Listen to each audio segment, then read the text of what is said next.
The necessary deception, Priya Sharma's fingers flew across the keyboard, the clicking sound a steady rhythm against the early morning silence.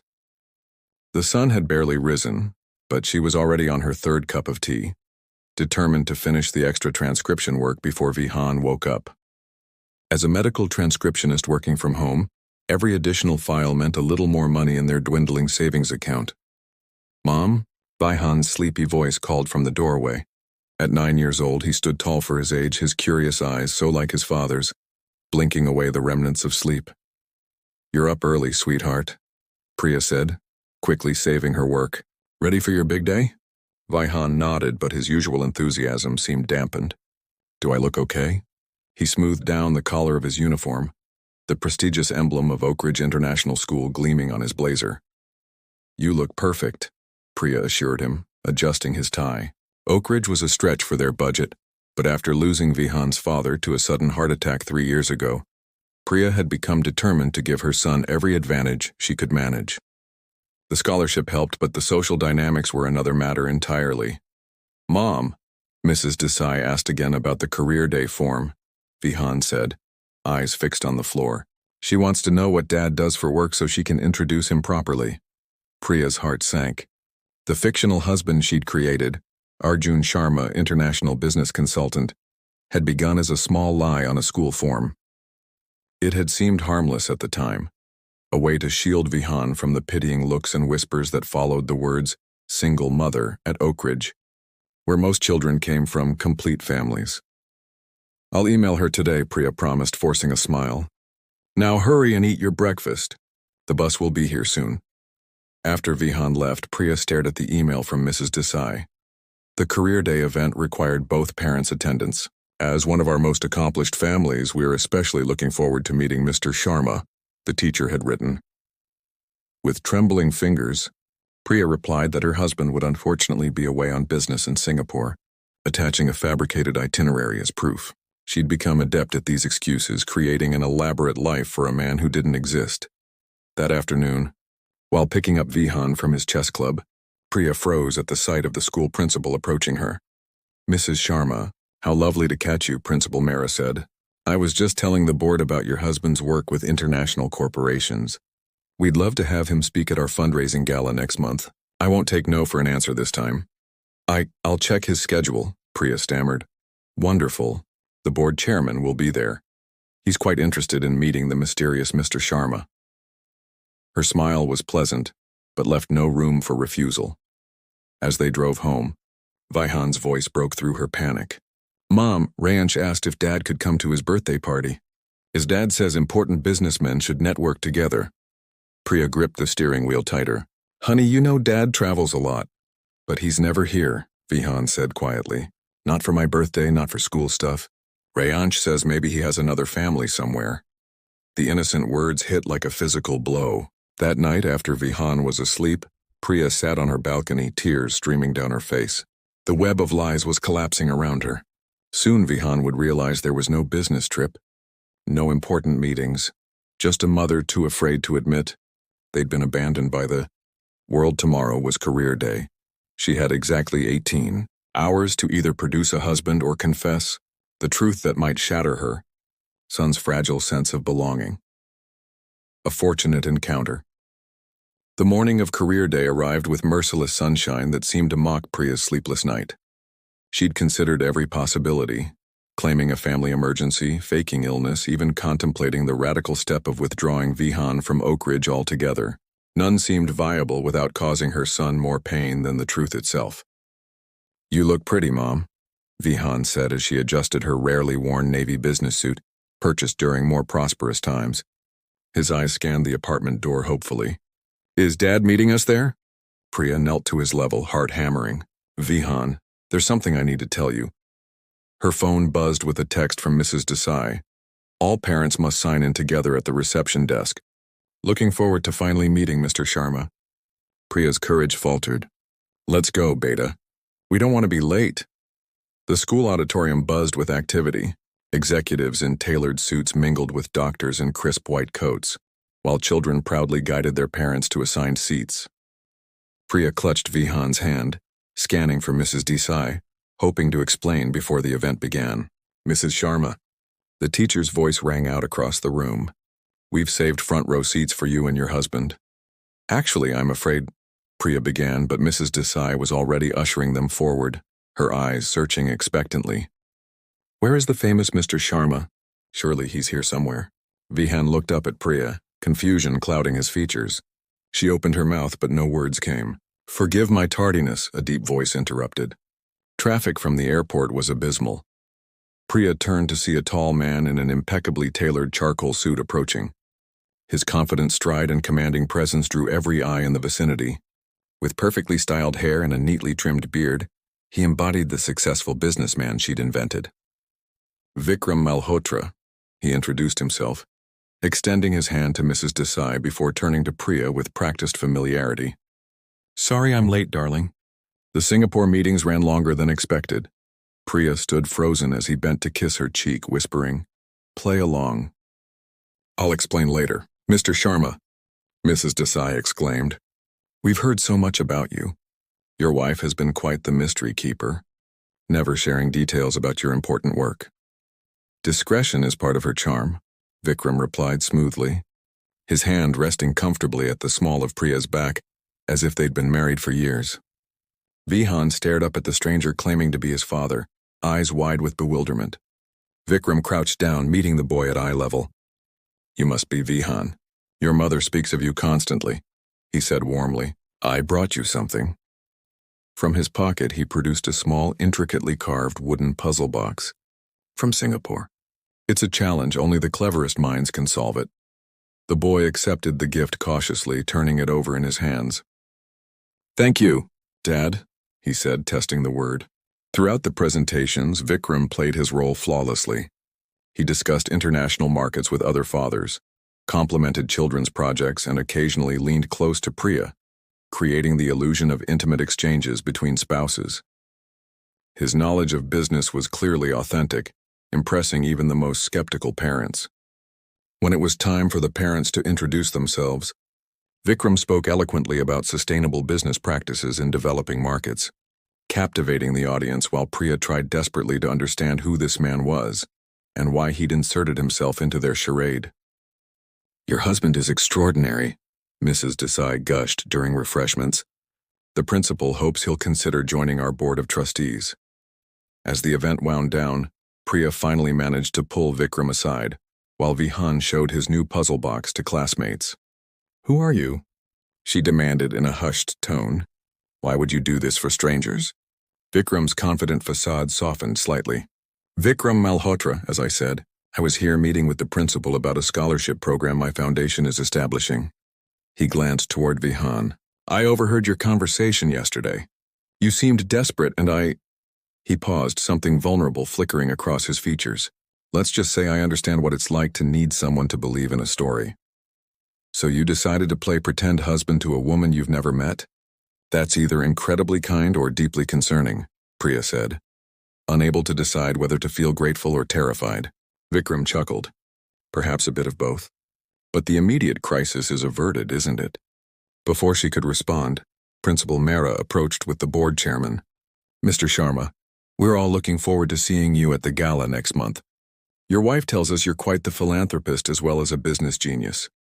Priya's heart sank. Their deception wasn't over. It had only just begun. Building bridges. Absolutely not, Priya said firmly, setting down her coffee mug with enough force to make the cafe table shake. This has gone far enough.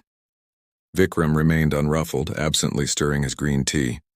They'd arranged to meet at a small cafe halfway between her apartment and his office, after Priya had reluctantly agreed to exchange phone numbers following the Career Day event. The gala is in 3 weeks, he pointed out. What's your alternative plan? A sudden divorce would raise more questions than it solves. I could say you've been called away on business again, Priya suggested, though the excuse sounded hollow even to her own ears. After I've made such a memorable impression, Vikram raised an eyebrow. Principal Mehra has already invited me to join the scholarship committee. Priya pressed her fingers to her temples, fighting a growing headache. 3 days had passed since Vikram's unexpected intervention, and she'd spent every moment oscillating between gratitude and panic. I don't understand why you're willing to continue this, whatever this is. Vikram's expression shifted, a seriousness replacing his casual demeanor. My foundation focuses on educational opportunities for children who've lost parents. It's personal. He paused, seeming to choose his next words carefully. When I heard your situation, I recognized something familiar. I grew up with a mother who worked herself to exhaustion trying to give me opportunities. So I'm a charity case? Priya bristled. No, he replied simply. You're a mother trying to protect her son. I respect that. Before Priya could respond, her phone buzzed with a message from Vihan's after-school program. She checked it and groaned. The chess club meeting is running late. I have a deadline for work tonight. I could pick him up, Vikram offered. Priya stared at him. You want to pick up my son? A child you met once? A child who believes I'm his father, Vikram corrected gently. It would help sell our story if I occasionally acted like a parent. Against her better judgment, Priya found herself giving Vikram directions to the chess club and texting Vihan that Dad would be picking him up. An hour later, her phone pinged with a photo. Vihan and Vikram at an ice cream parlor, the boy grinning widely as he tackled an enormous sundae. Over the following weeks, Vikram seamlessly integrated himself into their lives with a natural ease that both impressed and unsettled Priya. He helped Vihan with his science project, arriving with supplies and staying until the model solar system was complete. He attended Vihan's chess tournament, cheering enthusiastically from the sidelines. He even fixed the persistent leak in their kitchen sink that had defied Priya's DIY attempts for months. Why didn't you tell me Dad is so good at chess? Vihan asked one evening as Priya tucked him in. He taught me a new opening strategy today. Priya smoothed his hair back from his forehead. There's a lot about Dad that I'm still learning myself, she answered truthfully. He said he's sorry he missed so much. Vihan continued sleepily. But he's going to try to be around more now. Something twisted in Priya's chest. Guilt, fear, and something else she couldn't quite name. The lie was spiraling beyond her control, yet she couldn't deny the transformation in Vihan. Her once quiet son now bubbled with stories and laughter, his confidence growing daily. The evening of the gala arrived faster than Priya had anticipated. Vikram insisted on sending a car for them, along with a package containing a midnight blue evening gown that fit her perfectly, something she tried not to dwell on. You two look like movie stars, Vihan declared as they prepared to leave, the babysitter already settling in for the evening. At the gala, Vikram guided her through the crowd with practiced ease, his hand at her waist feeling increasingly natural. He introduced her to board members and donors, always emphasizing her intelligence and accomplishments rather than her relationship to him. Your husband is remarkably devoted, observed Mrs. Kapoor, a wealthy donor whose son attended Oak Ridge. The way he looks at you, that's not something you see often these days. Priya followed Mrs. Kapoor's gaze to where Vikram stood across the room, deep in conversation with the board chairman. As if sensing her attention, he looked up, his eyes finding hers immediately. The smile that crossed his face sent an unexpected warmth through her. He's full of surprises, Priya managed. Later, as they danced to the live orchestra, Priya finally asked the question that had been haunting her. Why are you really doing all this, Vikram? The truth this time. His steps never faltered, but something vulnerable flickered in his eyes. My mother died when I was 14, he said quietly. She never remarried after my father left, though she told everyone he was traveling for work. I found out the truth at her funeral when no grieving husband appeared. I'm sorry, Priya whispered. I built my company from nothing. Became the success she always believed I would be, he continued. But I would trade it all to have had someone step in when she needed help, to have eased her burden even for a moment. His hand tightened slightly at her waist. When I saw you that day looking exactly how she used to look, terrified but determined, I couldn't just walk away. The music swelled around them as Priya processed his words. This wasn't charity or amusement. It was something far more complicated. As they continued to dance, she realized with startling clarity that the deception had become something real, something that, despite all logic, she wasn't ready to let go. Moment of truth. The rain hammered against the windows of Priya's apartment as she frantically searched for her car keys.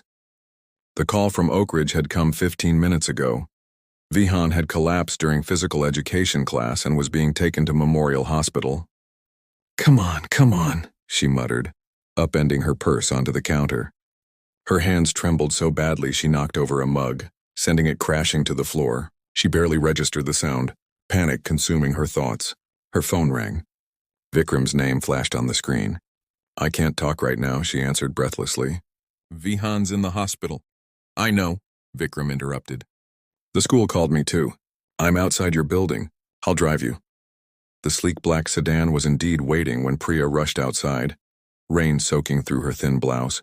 Vikram opened the door before she reached the car, his face etched with concern that mirrored her own. What happened? He asked as they pulled away, driving considerably faster than the speed limit. They think it might be his asthma, Priya explained, struggling to keep her voice steady. He hasn't had an attack in years. I thought he'd outgrown it. Did you bring his medication? The simple question cut through her panic. Priya froze, realizing she'd left the emergency inhaler on the counter in her haste. No, I checked the glove compartment, Vikram said. I picked up a prescription last week when Vihan mentioned he sometimes feels tightness in his chest after running. Priya stared at him, then at the inhaler in the glove compartment, identical to the one she'd left behind. How did you? I asked his pediatrician about preventative measures, he said, eyes fixed on the road. Dr. Gupta suggested having backup medication available. I should have mentioned it. The realization that Vikram had not only remembered Vihan's offhand comment about chesty tightness but had also taken initiative to consult with his doctor left Priya momentarily speechless. At the hospital, they were directed to the pediatric emergency department, where they found Vihan looking small and pale against the white sheets, an oxygen mask covering his face. A doctor was reviewing his vitals on a tablet. Mom, Vihan called out weakly, his eyes lighting up when he saw them. Then, with equal enthusiasm, Dad! Priya rushed to his side, brushing damp hair from his forehead while Vikram spoke quietly with the doctor, his expression grave. Severe asthma attack triggered by overexertion, Dr. Meena explained when she joined them. Has he been under stress lately? Emotional factors can sometimes exacerbate symptoms. Before Priya could answer, Vihan spoke up, removing his mask momentarily. I wanted to finish the relay race. Coach said Dad would be proud if I pushed through. Guilt twisted in Priya's chest. Their charade had somehow led to Vihan pushing himself to physical collapse. I'm proud of you no matter what, Vikram said firmly, sitting on the edge of the bed. But your health comes first. Always. The doctor recommended overnight observation, mentioning insurance paperwork that needed completion. Priya's stomach dropped. Her basic insurance would cover emergency treatment, but a hospital stay would stretch her finances to breaking point. I'll handle it, Vikram said, following Dr. Meena to the nurse's station before Priya could object. When Vihan finally drifted to sleep, medication easing his breathing, Priya stepped into the hallway where Vikram was ending a phone call. You don't need to worry about the hospital bills, he said before she could speak. I've taken care of it. I can't let you do that, Priya protested. This has gone too far, Vikram. We're not really your responsibility. Something flashed across his face, hurt, perhaps, or frustration. After 3 months, you still see this as temporary? As a performance? Isn't it? Priya challenged, though her voice lacked conviction. You stepped in to help with a school event. Somehow that turned into whatever this is. But it isn't real.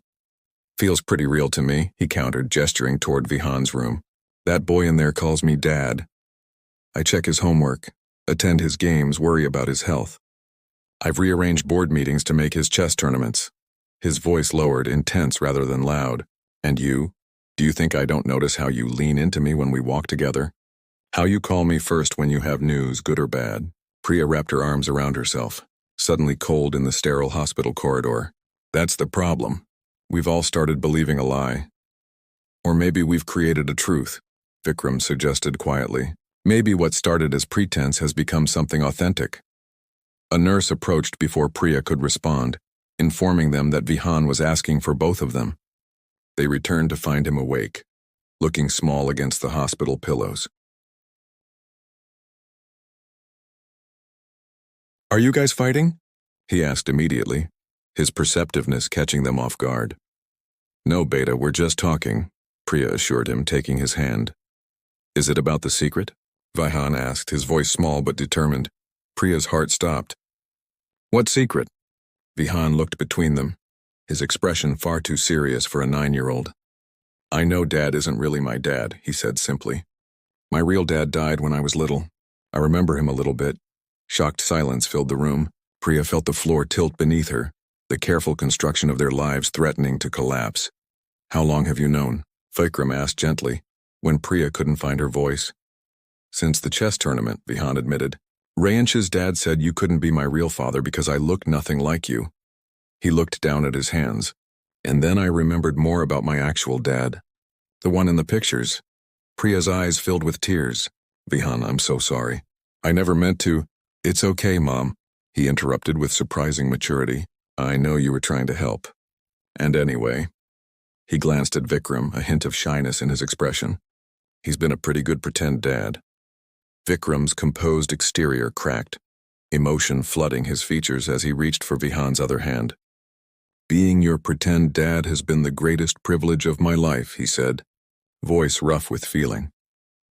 As the three of them sat together in the quiet hospital room, their carefully constructed facade stripped away, Priya realized that removing the pretense hadn't diminished the connection they'd formed. It had only made it more authentic. New beginnings, morning sunlight streamed through the hospital window. Painting warm patterns across Vihan's sleeping form, Priya sat in the uncomfortable visitor's chair where she'd spent the night, watching her son's chest rise and fall with steady, untroubled breaths. The asthma attack had subsided, leaving behind exhaustion but no lasting damage. Vikram entered quietly, balancing 3 cups and a paper bag that smelled promisingly of fresh pastries. Real coffee, he whispered, offering her a cup. Not the hospital vending machine variety. My hero, Priya murmured, accepting it gratefully. Their fingers brushed during the exchange, a simple touch that now carried complicated weight after last night's revelations. They sat in comfortable silence, the events of the previous evening hanging between them. Vihan's unexpected disclosure had stripped away the pretense, leaving them in uncharted territory. The lie was exposed, but the feelings it had nurtured remained, tangled and undefined. Dr. Meena says he can go home this afternoon, Vikram said finally. I've arranged for a follow-up with a pulmonary specialist next week. Priya nodded, cradling her coffee. Thank you. For everything. The words felt inadequate for all he'd done, not just the medical bills and specialists, but the steady presence he'd maintained through the night, his quiet strength when her own had faltered. Where do we go from here? Vikram asked, his usual confidence temporarily set aside.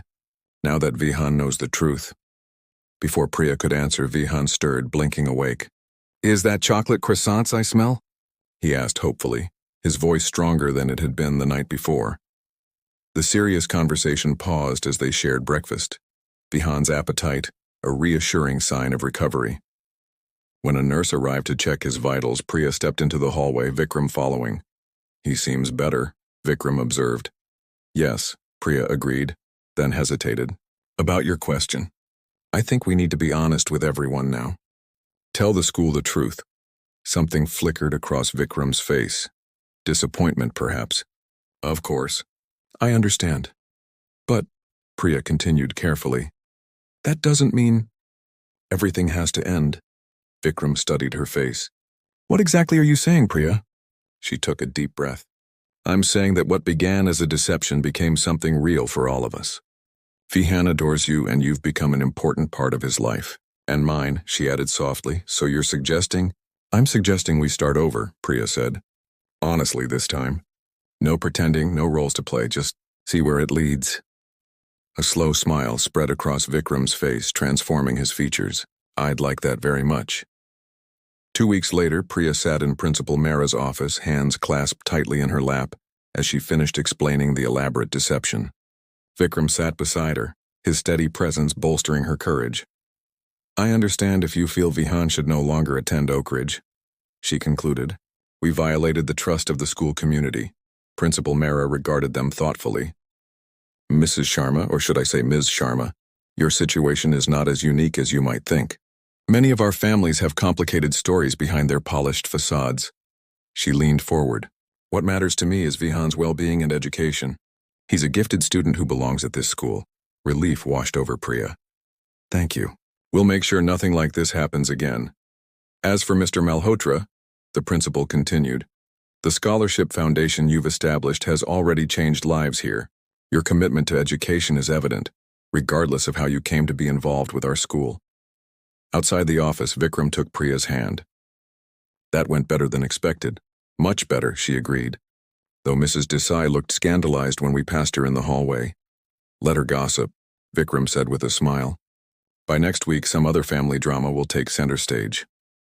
They walked together toward the parking lot where Vihan waited in Vikram's car, absorbed in a new book. The past 2 weeks had brought adjustment for all of them. Honest conversations, some tears, but ultimately a stronger foundation than their fabricated one. He asked me something interesting this morning, Priya said as they approached the car. He wanted to know if you were my boyfriend now. Vikram raised an eyebrow. And what did you tell him? I told him we're figuring it out, she replied. That good relationships take time to build. Wise answer, Vikram nodded. And how are we figuring it out so far? Priya stopped walking, turning to face him fully. I think we're doing pretty well for people who met through an elaborate lie. Some might call it an unconventional meet-cute, Vikram suggested, his eyes crinkling at the corners. Is that what you're calling it in the story you tell your board members about us? Priya teased. I tell them I met an extraordinary woman who reminded me what family really means, he said seriously. The details are less important than the outcome. They had decided to take things slowly, proper dates without Vihan, getting to know each other as individuals rather than as co-conspirators. Yet there was an undeniable foundation already built through months of shared experiences, an intimacy born from their unique beginning. Dinner tonight? Vikram asked. Just the two of us? I'd like that, Priya agreed. Though there's something I should give you first. She reached into her bag and pulled out a small box wrapped in simple brown paper. Vihan helped me choose it. Curious, Vikram unwrapped the package to reveal a sleek fountain pen, his initials engraved along the barrel.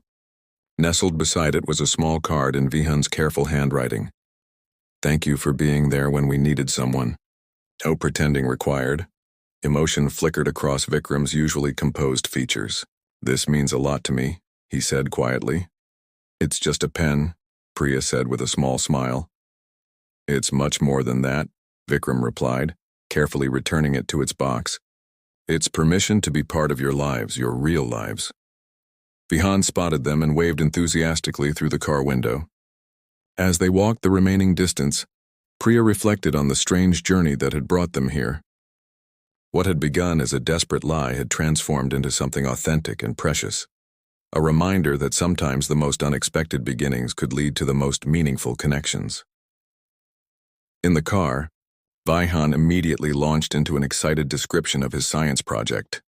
Mr. Nair said I can do my presentation on astrophysics if you'll help me, Vikram, he said, having adopted Vikram's first name with surprising ease.